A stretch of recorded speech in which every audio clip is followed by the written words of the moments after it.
성찬에 임하는 사랑하는 백성들에게 다시 한번 새겨질 수 있는 귀한 마음이 되게 하옵소서. 예수님의 이름으로 감사하며 기도 올리옵나이다. 아멘. 주님 사랑하시고 크게 아멘 합시다. 오늘 저는 본 말씀을 중심으로 새 언약이 임하는 성찬식이다 라는 제목을 가지고 주어진 시간 말씀을 나누고자 합니다.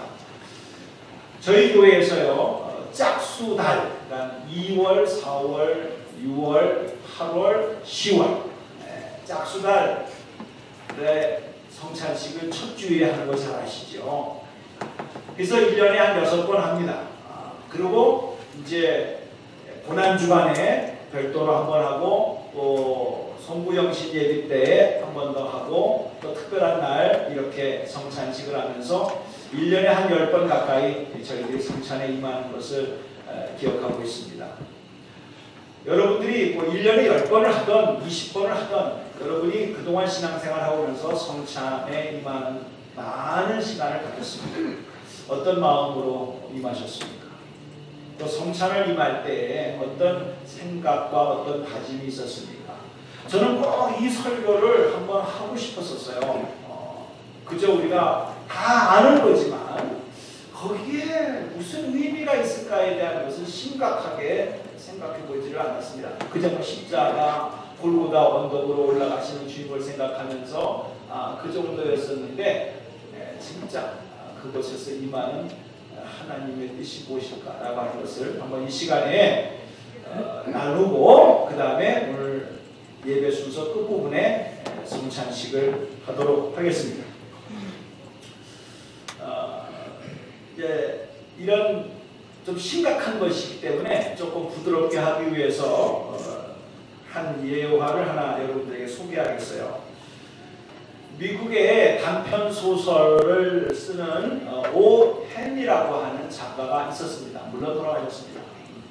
이분이 우리나라에게 알려진 것은 마지막 입새라고 하는 단편 소설을 통해서 많이 알려진 소설 작가입니다. 그 오 헨리는 장편 소설을 쓰지 않고 주로 짧은 단편 소설을 쓰면서 그 소설의 그 장르를 보면 반전을 일으키는, 전화위복을 일으키는 그런 스토리가 이렇게 될 것이다 라고 했는데 확 바뀌어지는 이런 스타일로 주로 소설을 써나가는 그런 스타일의 작가입니다. 그분이 이제 마지막 입새라는 것만 쓴 게 아니라 묵은 빵이라고 하는 그런 이제 단편 소설을 썼어요. 자, 어느 가게가 있었습니다. 빵을 파는 가게가 있었습니다. 근데 한 그 남자분이 늘 와서 사가는 것은 하루가 지난 딱딱한 빵, 오래된 빵, 묵은 빵을 사가는 거예요. 푸시한 빵, 아주 그 냄새가 그 빵집에서 막 짜낸 찐빵 같은 건 얼마나 맛있습니까? 근데 저 사람은 왜 저렇게 묵은 빵을 사갈까? 물론 값은 싸지요. 가난해서 그럴까? 왜 그럴까? 생각을 이렇게 하면서 측은히 그 남자 손님을 유심히 지켜보고 있었습니다. 오늘도 변함없이 그 신사는 와서 묵은 빵을 사가는 거예요. 근데 그 여자 주인의 마음속에 미스 마다라고 하는 그 여인인데 그 여인이 저 사람이 분명히 가난해서 그랬을 거야. 그러니까 저 사람이 뭔가 또 자존심은 있는 것 같으니까 내가 더 배려를 해드려도 자존심이 상할 것 같으니까 몰래 내가 그 빵에다가 좋은 버러를 바다가 아니고 미국식 바다 버러를 탁 넣어가지고 그래서 이제 하루는 줘야 되겠다 생각을 하고 준비하고 있는데 마침 그 가게 앞에 교통사고가 나가지고 사람이 웅성웅성거리니까 이 신사가 거기를 쳐다보고 있는 사이에 얼른 그 바다를 넣은 새로운 빵을 준비해서 싹 스위치를 했습니다. 그 값은 뭐 묵은 빵 가격으로 받았습니다. 가서 오늘은 맛있는 빵, 아주 좋은 빵을 먹겠구나 생각을 하고 이 여주인은 혼자서 내심 즐겁게 생각을 했습니다. 그런데 조금 있다가 무슨 일이 생겼는 줄 아세요? 그 심사가 와가지고 화를 버럭버럭 끌어내는 거예요. 이거 소설입니다. 스토리 소리가 아니고. 네, 버럭버럭 내는 거예요. 당신이 내 작품을 다 망쳤다 이거예요. 그래서 무슨 일이냐 그러니까 나는 설계사라는 거예요. 아키텍처라는 거예요. 그래서 시리에서 큰 도시 프로젝트를 하는 과정에서 그 도시의 그거를 지금 그리고 있는데 그게 종이가 많지 않습니까? 근데 그 당시는 지우개가 발달이 안 되어 있는 상태이기 때문에 그 묵은 빵을 가지고 지우면 잘 지워진다네요. 그래서 묵은 빵을 계속 사간 거예요. 이 사람이 먹으려고 그런 게 아니라. 그래가지고 오늘이 마감 날인데, 네, 그걸 갖다가 정리하느라고 하다가 당신이 바다를 갖다 집어넣게 된 거예요. 다 망쳤다라는 거예요. 그래가지고 그냥 이렇게 돼가지고 했다는 그런 내용들이 반전이 일어나는 그런 내용.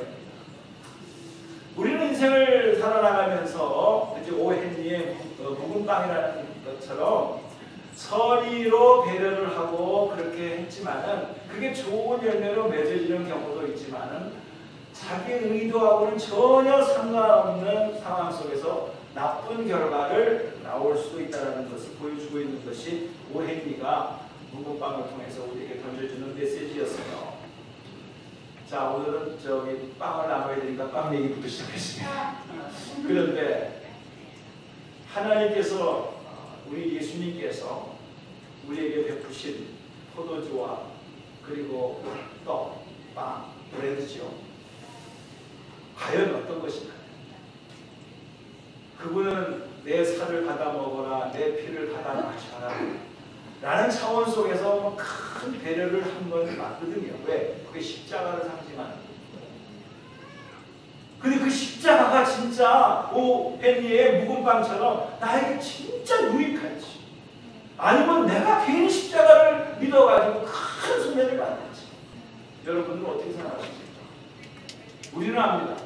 실수가 없으신 하나님이시고 완벽한 사랑으로 우리를 대해주시는 하나님이라는 거 알고 있는데, 혹시 내가 여태까지 성찬에 임하고 신앙생활을 하는 과정 속에서 나 스스로의 개인의 생각과 경험 속에서 하나님을 오해하고 잘못 생각해서 하나님의 사랑과 하나님의 배려에 대하여 오히려 나는 나쁘게 되었다고, 나는 잘못되어졌다고 그렇게 생각했다고 한다면, 오늘 저희들이 성찬을 임하게 되는데 그런 뜻이 있었군요 라고 하면서 여러분들이 새롭게 그 오해가 풀어지고 또 오해가 하지 않고 은혜를 받은 사람은 더 큰 은혜에 잠길 수 있는 복된 계기가 되기를 주님의 이름으로 축복합니다. 네. 먼저 물어보겠습니다.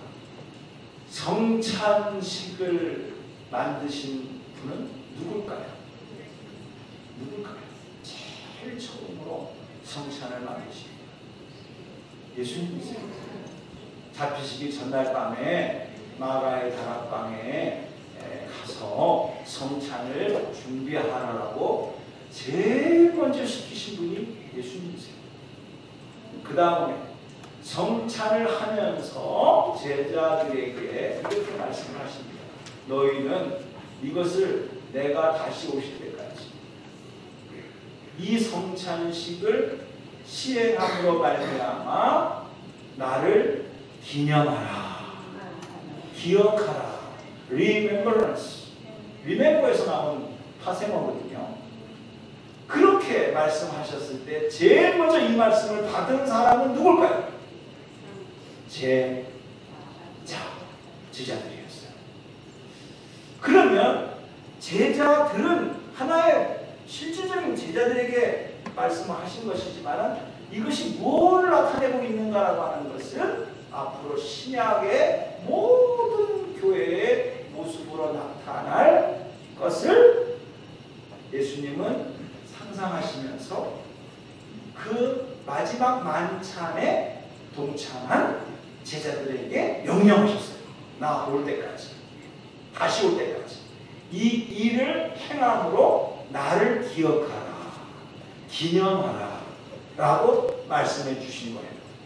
그러므로 오늘 교회의 머리가 되신 모든 교회는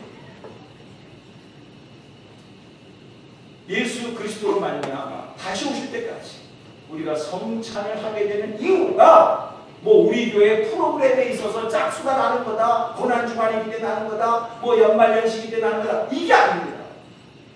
예수님께서 제정하셨고 예수님께서 모든 교회에게 내가 다시 오실 때까지 이 성찬을 해라 라고 했기 때문에 우리는 그 말씀에 순종해서 하는 것입니다.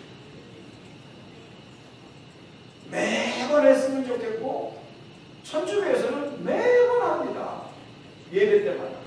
그러나 매번 하다 보면 그 의미가 좀 희석될 수도 있고, 그래서 개신교에서는 이렇게 각 교회에 정한 대로 하면서 하는데 우리 교회는 참 많이 하는 편입니다. 한국에 가보니까 1년에 딱 2번 해요. 전반기에 한 번, 후반기에 한 번. 네, 그렇게까지. 왜? 이거 한 번 하려면 예배를 못 드려요. 수천 명이 모이는 교회에서 성찬을 해보세요. 얼마나 시간이 많이 걸리는지 몰라요. 이런 이제 스타일로 편리함을 주장하는 과정 속에서 그렇게도 진행되어지는 경우가 있는데, 오늘 저희들은 그렇지는 않으니까 한번 오늘 말씀을 통해서 한번 해보도록 하겠습니다. 두 가지의 설이 있습니다. 하나는 화채설, 하나는 기념설이 있습니다. 화채는 무더운 여름에 수박에다가 얼음 띄워놓고 먹는 화채, 그 화채가 아니고 육체로 변한다. 웃기려고 하는데도 너무 웃지는 않네요. 전혀 심각한 얘기라서 그런가요? 그래서 화채설을 주장하는 데는 천주교입니다. 그래서 포도주와 그 다음에 이 떡을 먹게 되면, 살과 피를 상징하는 걸 먹게 되면 그것이 나에게 들어오는 순간에 실제로 예수님의 살이 되고 피가 된다, 이렇게 믿고 그렇게 화채설을 주장하면서 성례식을 하는 겁니다.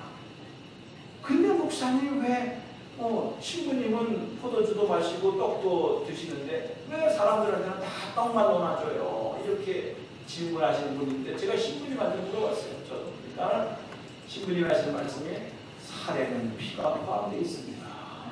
그러더래요. 그게 그들은 그렇게 믿는 거예요. 근데 우리는 화채설을 믿지 않습니다.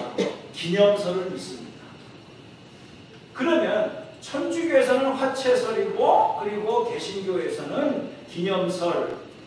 우리는 무슨 신학을 따지는 게 아니라 성경이 뭐라고 말하느냐 라는 것을 성경적으로 본다고 하면은 성경에 그대로 써 있어요. 누가복음의 내용을 통해서 마지막 만찬을 보게 되면은 내가 다시 올 때까지 이 성찬을 통해서 나를 어떻게 하라고요? 기념하라. 그렇게 말씀을 하셨어요, 성경에. 그래서 우리가 성찬을 통해서 주님의 살과 피를 먹고 마심으로 예수님을 기억하고 다시 오실 주님을 기대하는 그런 다짐 속에서 우리가 성찬을 임하는 거다. 이렇게 여러분들이 해석을 하시면 되겠습니다.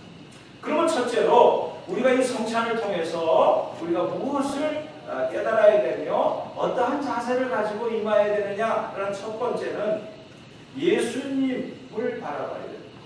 어떤 예수님? 특별히 성찬은 살과 피니까 부활까지 안 합니다. 십자가를 생각하라. 여러분들이 성전에 들어와서 제일 먼저 성전 중앙에 제일 높은 곳에 자리 잡고 있는 저 십자가가 지금 딱 여러분들 지금 보고 계십니다. 여러분, 저건 어떤 모양이지만 그러나 저 십자가를 통해서 우리에게 던져주는 분명한 메시지가 있습니다.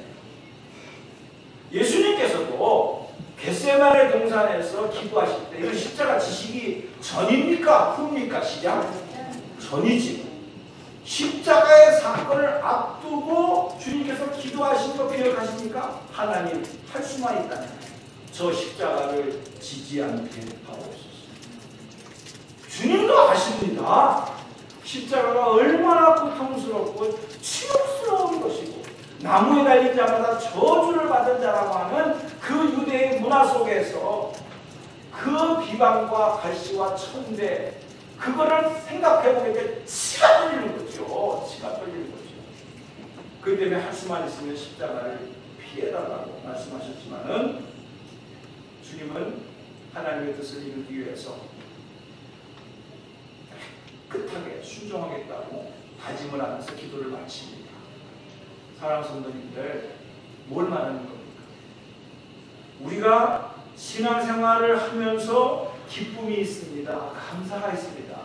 땡큐 지저스. 진짜 감사할 거리가 생겨서 감사할 수도 있고, 안 됐지만은 또 감사할 일이 생길 것이니까 미리 감사할 수도 있고, 그거를 가불감사라고 하더라고요. 미리 땡기는 거. 어쨌든 뭐 여러 가지 말을 붙일 수가 있지만은 우리는 압니다. 신앙생활 속에서 그렇게 기쁜 일만 있는 것은 아니다. 늘 감사 일만 생기는 것은 아니다. 고통도 있다, 아픔도 있다, 괴로움도 있다, 죽을 병에 걸릴 때도 있다, 예상치 못한 일이 생겨서 정말 숨쉬기조차 힘든 그런 상황 속에 빠질 때도 있다. 그럴 때 여러분들은 주여, 정말 나에게 이 무거운 십자가를 좀 피해가면 안 됩니까? 라고 신앙적인 단어를 사용하는 게 십자가입니다. 왜? 십자가는 고통이니까. 그래서 이 십자가를 피해가면 포기하면 안 되냐? 그렇게 생각합니다. 맞습니다.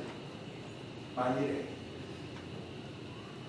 하나님께서 인간의 몸으로 오셔서 이 땅에 오신 분이 예수님이신데, 특히 우리처럼 똑같이 아파하시고 똑같이 힘들어하신 그 예수님께서 겟세마네 동산에서 자기도 처음에는 좀 앉았으면 좋겠다, 피해갔으면 좋겠다라는 기도 솔직하게 한 거 기억하시죠? 그래서 하나님이 그 기도에 응답하셔가지고 그래 다른 방법을 하자라고 했다면 어떻게 됐을까? 우리는 압니다. 그 고통이 고통으로 끝난 것이 아니라 그 한 사람이 죽기까지 복종하심으로, 이 말은 그 엄청난 고통과 아픔을 스스로 감당하심으로 말미암아 저를 믿는 자마다 멸망치 않고 영원한 생명을 주시겠다고 하는 놀라운 은혜를, 그 길을 열어주시는 놀라운 축복의 십자가의 길이라는 것을 우리는 알게 됩니다. 사랑하는 성도님들, 우리가 이민 생활을 하던, 한국에 있던, 잘 살던 못 살던, 배웠던 안 배웠던 상관없이 각자의 마음속에 어려운 일이 있을 수가 있지만, 여러분 잘 생각해 보십시오. 어려운 일이 어려운 일로 끝나는 것이 아니라 어려운 일이 생겼을 때는 분명히 그 어려운 길 속에, 어려운 사건 속에, 고난 속에 하나님의 놀라운 또 하나의 귀한 메시지와 축복의 길이 숨어있다는 것을 믿으시기 바랍니다. 그래서 우리가 이 성찬에 임할 때 다시 한번 누구를 생각하느냐? 주님이 지신 십자가를 생각할 수 있는 그런 귀한 계기가 되면서, 십자가는 고통이거든요. 오늘의 나의 아픔의 현실, 불편함, 육신의 고통, 그것을 끝나지 않게 하시고 이것을 통해서 나를 정결케 하시고 나의 부족을 통해서 더 큰 것을 이루어 가시는 하나님의 선하신 손길을 발견할 수 있는 성찬이 되기를 주님의 이름으로 축복합니다. 아멘. 두 번째로 28절을 보게 되게 되면, 사람이 자기를 살피고 그 후에야 이 떡을 먹고 이 잔을 마셔라. 자기를 살펴라 라고 말씀하십니다. 그리고 이 떡을 먹고 이 잔을 마셔라. 자기를 살피고 성찬에 임하라, 이런 말이거든요. 자기를 살피라는 말이 무엇일까요? 예수님께서 구체적으로 얘기를 하신 내용이 누가복음 18장에 어떤 거룩한 바리새인의 기도가 있고 누구가 다 죄인이라고 인정하는 세리의 기도가 있다라고 설명해 준 내용이 누가복음 18장에 나오는 내용입니다. 세리는 하늘을 가며 물어보지, 나는 죄인이었어요. 나를 용서해 주시옵소서. 겸손한 기도를 했어요. 근데 바리새인은 자기 의를 다하면서 저 세리와 같지 않음을 감사하나이다. 나는 금식을 하고 무엇이래 일을 하면서 이 정도면은 내가 괜찮지 않습니까? 라고 하면서 기도를 드렸다. 하나님께서는 누구의 기도를 받으셨을까? 라고 물어보는 장면이 누가복음 18장에 나오는 내용입니다. 여러분은 성찬에 임하면서 어떤 자세로 임합니까? 나는 당연히 이 성찬, 거룩한 성찬에 임해도 전혀 문제가 없다. 떳떳하겠다. 하니 받는 사람도 있겠고, 주여, 내가 이 거룩한 주님의 살과 피를 상징하는 여기에 어떻게 내가 임할 수가 있겠다. 세리의 기대처럼 두렵고 떨리는 마음이 있습니다. 자기를 살피라고 하는 것은 누구나 다 처음부터 바리새인처럼 그렇게 기도가 나오지는 않더라는 것을 저는 깨닫게 되어 있습니다.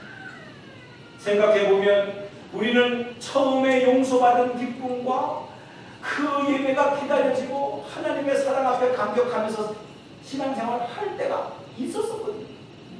근데 어느 날 세월이 지나고 반복되어지는 삶 속에서 매너리즘에 빠져가지고 편한 예배를 찾게 되고 긴 예배는 싫고 짧은 예배가 기다려지고 그러면서 예배 자체 시간 속에서 은혜를 사모하면서 말씀을 사모했던 내가 끝나면 뭐 할까 이 생각이 먼저 떠오르고 회개와 참회의 메시지가 들릴 때는 그래 내가 죄인으로서이다 이렇게 통곡하면서 하나님 아버지 앞에 굵은 눈방울을 가슴에 새긴 눈물을 흘릴 때가 있었는데 어느 날 회개와 참회의 메시지를 듣게 되면 짜증이 나가지고 또 저 소리 한다. 위로와 소망을 주지 못할 망정 저런 소리를 또 한다. 그렇게 불평을 하지는 않았지. 주님을 처음 만날 때는 집에서 기도하면서 헌금을 준비하면서 주여 이거밖에 드릴 수 없는 나의 믿음과 형편이 안 돼서 이렇게 작게 되지만 용서해 주시고 하나님 그래서 금액과 상관없이 정말 정성스럽게 헌금을 준비해서 드리는 그런 시간도 있었었는데 이제는 그때 나오는 대로 드리는 이런 모습으로 바뀌진 않았는지 어떻게 하면은 내가 이 교회를 위해서 어떤 분야에서 섬길까 고민하면서 내가 어느 부분에서 사역을 할까 찾는 것 반면에 시킬까 봐 서정구 목사와 눈을 안 맞추시려고 하네. 그런 모습은 없는지 바뀌었다. 처음부터 저러진 않았어요. 바리새인들도 진짜 눈물을 흘리면서 금식했을 것이고 하나님 말씀을 읽으면서 감격했을 것이라는 거예요. 근데 세월이 지남과 동시에 성찬에 처음 임할 때 하고 여러분 수십 차례 임할 때 벌써 또 왔네 성찬 시기 이런 마음은 없었는지 자기를 살피면서 성찬에 임해라 라는 말씀입니다. 주여 부족하지만 첫사랑을 회복하게 하옵소서. 그 두근거리는 마음이 사라지지 않게 하옵소서. 이를 복된 성찬이 되기를 주님의 이름으로 축복합니다. 세 번째에 가서는요 성찬을 통해서 26절에 주님께서 말씀해 주신 내용이 있습니다. 성찬으로 끝나는 것이 아니라 이렇게 명령하셨습니다. 다 같이 읽겠습니다. 시작. 너희가 이 떡을 먹으며 이 잔을 마실 때마다 주의 죽으심을 그가 오실 때까지 전하는 것이니라. 아멘. 죽으심, 부활까지는 여기서 말하셨어요. 성찬은 문자 그대로 죽으심,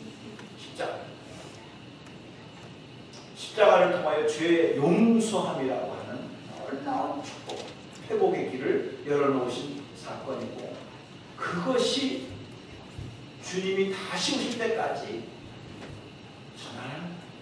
저는 이것이 그냥 이 사건으로 끝난 것이 아니라는 배경을 출애굽기를 통해서 발견하게 되었습니다. 여러분 잘 아시다시피 바로 왕이 뻗치지 않습니까?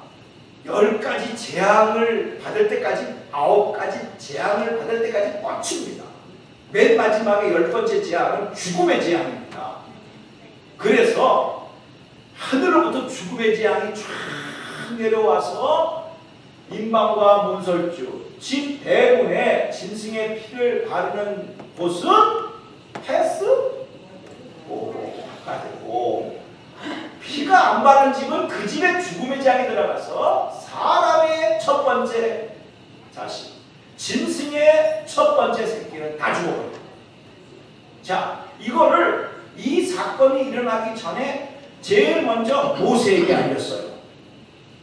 모세는 여태까지 9가지 재앙을 통해서 경험을 해보면 반드시 이루어지는 거거든요. 그러면 이거는 유대인이든 뭐든 간에 그게 중요한 게 아니라 인방과 문설주에 보혈의 피가 안 발려져 있으면 다 죽는다는 거예요. 장자들은, 짐승들도 다 죽는다는 거예요. 이 소식을 안 전했을까요? 전했을까요? 시작. 전해야지. 그래야 살거든. 제일 먼저 모세가 했던 일이 뭘까요? 그거였어요. 어느 집에서 차려놨더라. 이거 전한 게 아니야. 야, 빨리 짐승을 잡아가지고 너희 대문에다가 피를 발라라. 그러면 그 피를 보고 죽음의 재앙이 넘어간다. 이걸 전했다. 그래서 그 말을 믿고 그 말을 믿은 사람은 모두가 유대인이든 이방이든 다 자기 집안 대문에다가 보혈의 피를 발랐어요. 왜? 사는 길이니까. 여러분, 우리가 교회의 부흥을 위해서 전도하라 그게 아닙니다. 이건 사냐 죽느냐라고 엄청난 심판의 메시지가 여러분의 손에 달렸다는 거예요. 십자가의 복음. 이게 출애굽기에서 나온 배경입니다. 6월절. 이것을 소식을 못 들은 사람에게 전해서 사망에서 생명으로 옮겼느니라 라는 이 메시지를 전하라는 거예요. 이게 십자가라는 거예요. 그 피가 내가 대신 십자가에서 죽음으로 이루었다 이거예요. 이거를 성찬식에서 내 피를 받아 마셔라. 피를 마실 수가 없으니까 포도주로 대신해서 그렇게 함으로 주님의 보혈의 피를, 용서의 피를, 죄사함의 피를, 회복의 피를, 사망에서 생명으로 옮겨지는 피를 마시는 거예요. 제일 중요한 겁니다. 직분보다도 더 중요한 것이 이 보혈의 피입니다. 학위보다도 더 중요한 것이 이 보혈의 피입니다. 죽는 사람이 뭐가 대단합니까? 다 모든 것을 잃어버리는 게 죽는 건데 재산, 학위, 달란트, 직분 아무 소용도 없어요. 그거를 내 오실 때까지, 내가 다시 올 때까지 이 다시 살음을 전하라고 하는, 영원한 생명을 전하라고 하는 놀라운 메시지를 제자들에게 주셨어요. 성찬식을 하면서. 그 말을 들은 제자들은 그 메시지를 전하면 잡히면 죽거든요. 실제로. 근데 예수님께서 뭐라고 하셨습니까? 육체만 죽이는 사람은 두려워하지 말라.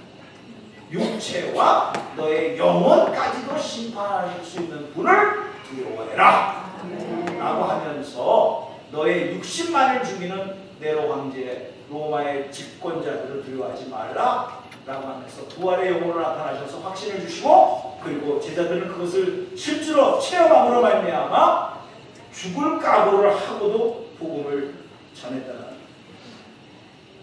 이것이 오늘 여러분들이 성찬에 임하면서 또한 이게 아닙니다. 나는 성찬에 임했다 이걸로 끝나는 게 아닙니다. 야, 이 성찬에 임할 사람이 또 있어야 돼요.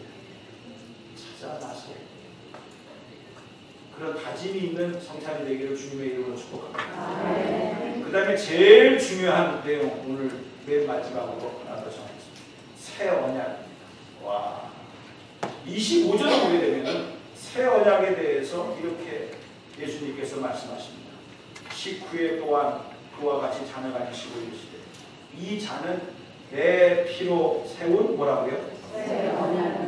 새 언약이 있다는 말은 안 했지만 무슨 언약이 있다는 거예요? 예, 같은 말이면 헌 언약이라고 말하지 말고 옛 언약이라고 말해 주시기 바랍니다. 옛 언약이 있었기 때문에 내 피로 세운 새 언약이 이루어졌다 라는 이야기입니다. 다시 말씀드렸죠. 구약 시대는 구약의 언약, 옛 언약이고 신약 시대는 예수 그리스도의 십자가의 보혈의 피로 십자가의 사건 이후에 이루어진 하나님과 우리와의 새로운 언약을 예수님께서 피로 해결하시고 십자가로 해결하시고 이루신 새로운 언약이라는 거예요. 이거를 에레미야 31장 31절에서부터 33절까지의 말씀에서 에레미야 선지자는 이미 말씀을 하셨습니다. 준비가 됐으면 비춰주시고 안되면 제가 준비가 됐네요. 31장 31절 천천히 읽겠습니다. 여호와의 말씀이니라. 보라 날이 이르리니 내가 이스라엘 집과 유다 집에 새 언약을 맺으리라. 32절 어떻게 말합니까? 이 새 언약은 내가 그들의 조상들의 손을 잡고 애굽 땅에서 인도하여 맺은 날에 맺은 것과 같지 아니할 것은 내가 그들의 남편이 되어서도 그들이 내 언약을 깨뜨렸습니다. 여호와의 말씀입니다. 33절 그러나 그날 후에 내가 이스라엘 집과 맺은 언약은 이러하니 곧 내가 나의 법을 그들의 속에 두며 그들의 마음에 기록하여 나는 그들의 하나님이 되고 그들은 내 백성이 될 것이라. 여호와의 말씀입니다. 옛 언약은 모세에게 하나님 친히 세우신 돌판에 세워주신 십계명으로 이 땅 언약을 간단하게 간략해서 10개를 기록해 주셨죠. 근데 이제는 돌판에 새긴 것이 아니라 보세요. 너의 마음에 새긴 거지. 이게 거듭납니다. 형식이야. 속사람의 변화예요. 그렇게 해서 새로운 언약을 이루시는데 그것은 내가 잘나서가 아니라 하나님께서 하늘 보좌를 누리시고 인간의 몸으로 오신 분이 예수님이신데 그분이 십자가상에서 물과 피를 쏟으시고 제물이 되어져서 우리의 죄를 용서해 주신 그 사건을 성령의 도우심으로 깨닫고 그 사실을 믿어서 내 마음에 기록되어졌다.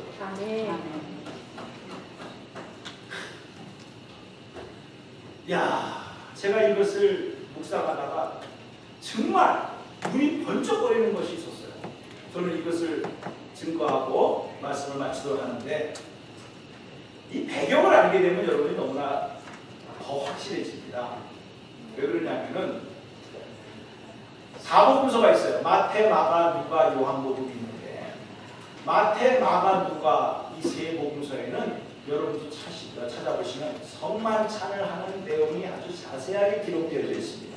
근데 요한복음에는 그게 자세하게 기록되어 있지 않아요. 그래서 이게 어떻게 된 건가? 라고 생각을 하다가 요한복음 6장에서 오병이어의 기적을 베푸는 장면이 요한복음 6장에서 나옵니다.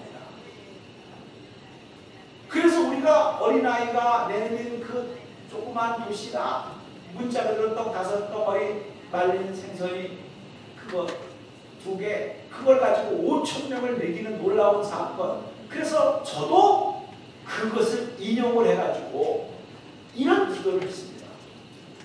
여러분 우리가 정말 어떠한 프로젝트를 하기 위해서는 큰 것이 필요한 것이 아니라 어린아이가 내민 조그마한 것 도시락 하나 뭐 얼마 되겠습니까? 그러나 그것을 마치면 하나님께서 축사하실 때 오병이어의 기적을 통해서 5,000명이 다 먹고 12광주리가 남는 놀라운 역사가 아버지가 이루어질 것으로 믿사오니 여러분도 우리도 한번 우리 교회에서 오병이의 기적으로 한번 시작해 봅시다.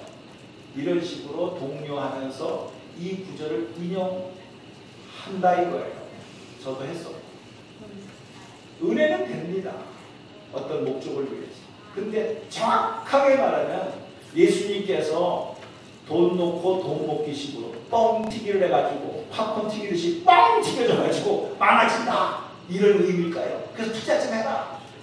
이렇게 인용을 하고 사용되어져야 할까요? 아니라는 거지. 필요에 따라서 그렇게 할 수도 있지만 그러나 그것은 오리지널 뜻을 독해해서 자기에게 유리하게끔 필요한 것을 인용하는 그런 잘못을 저지를 수도 있다는 거 아니겠습니까? 그러면 무슨 뜻이냐?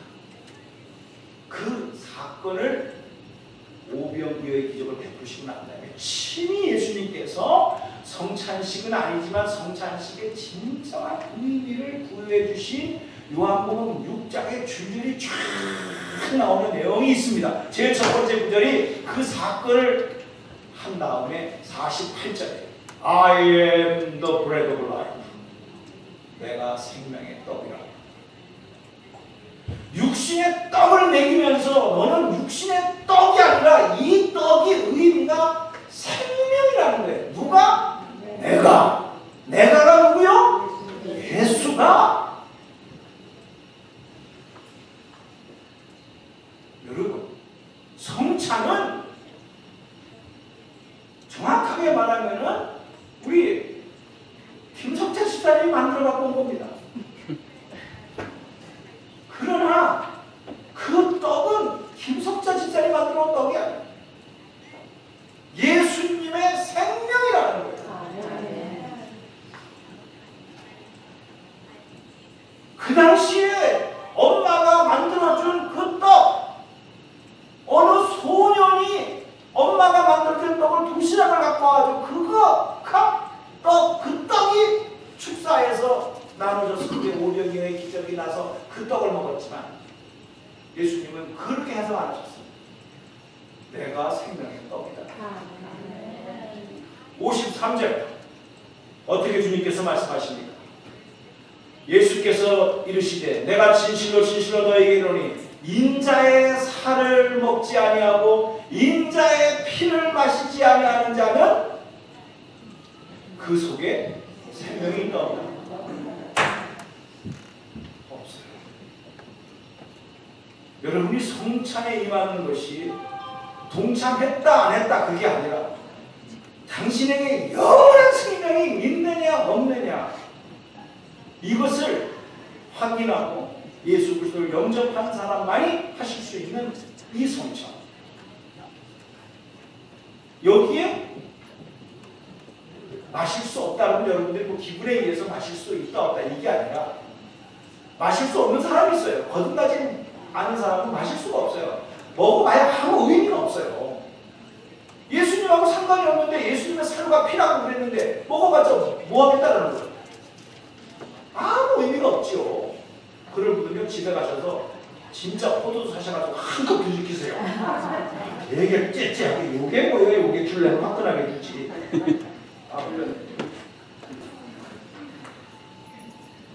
그러니까 아무 의미가 없어요. 양하고 상관이 없어요. 생명하고 연결돼요. 그러면서 그렇게 마시는 자에게는 54절 어떻게 말합니까? 마지막 날에 살린다 하셨어요. 내 살을 먹고 내 피를 마시는 자는 성찬에 임하는 자라는 그 말입니다. 영생을 가졌고 마지막 날에 내가 그를 다시 살리고. 우와, 부활, 영원한 생명의 약속이에요. 이건 오병이어의 기적이 아니에요.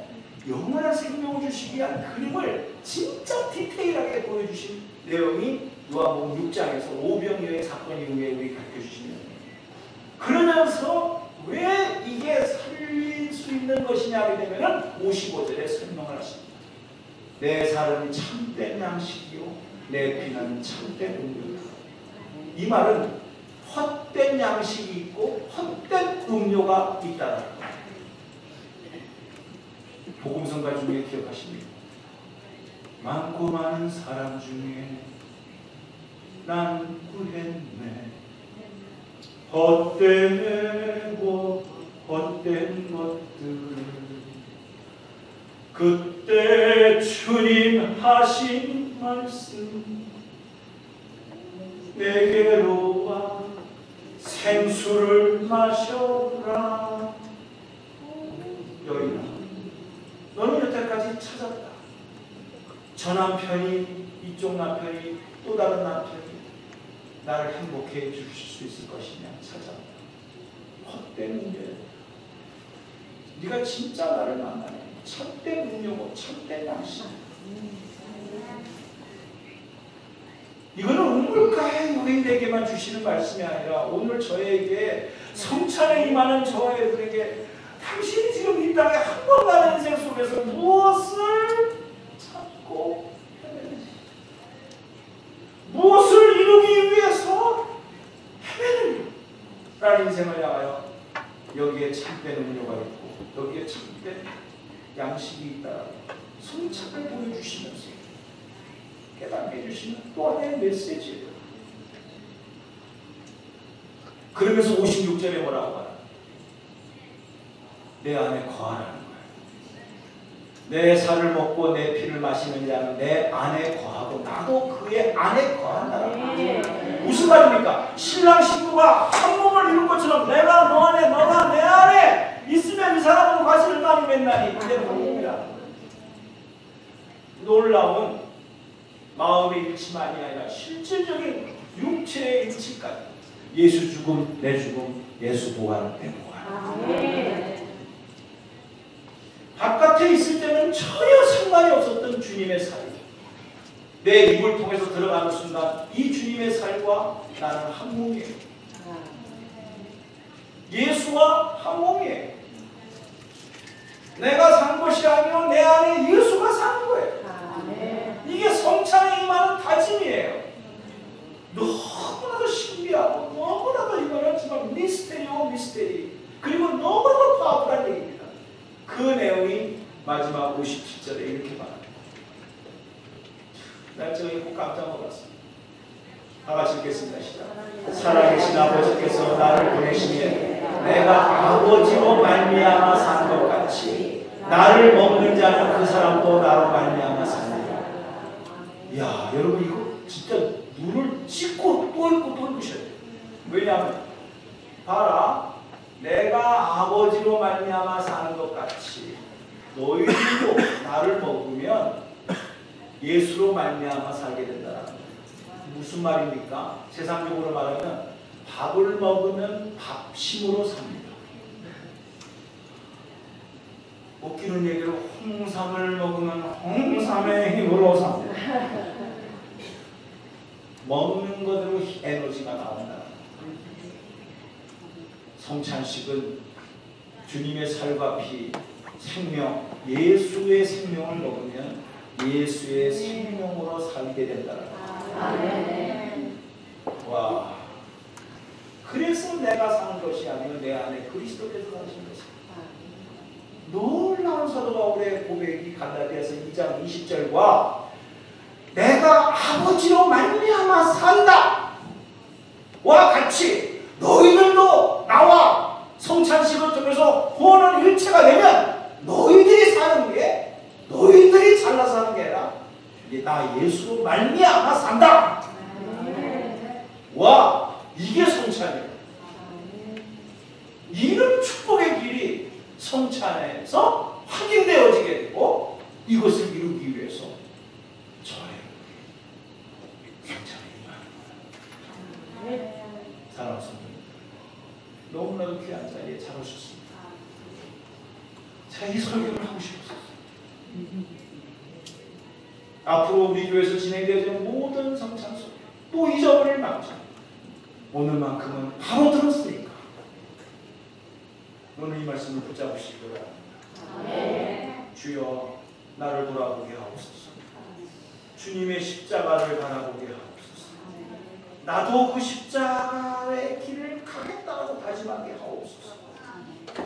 또한 새로운 언약, 생명 되신 예수 그리스도와 함께 사망에서 생명을 옮겼다고 하는 놀라운 비밀의 메시지가 오늘 성찬에 임하는 한 사람 한 사람의 머리 위에 가슴 속에 새겨지게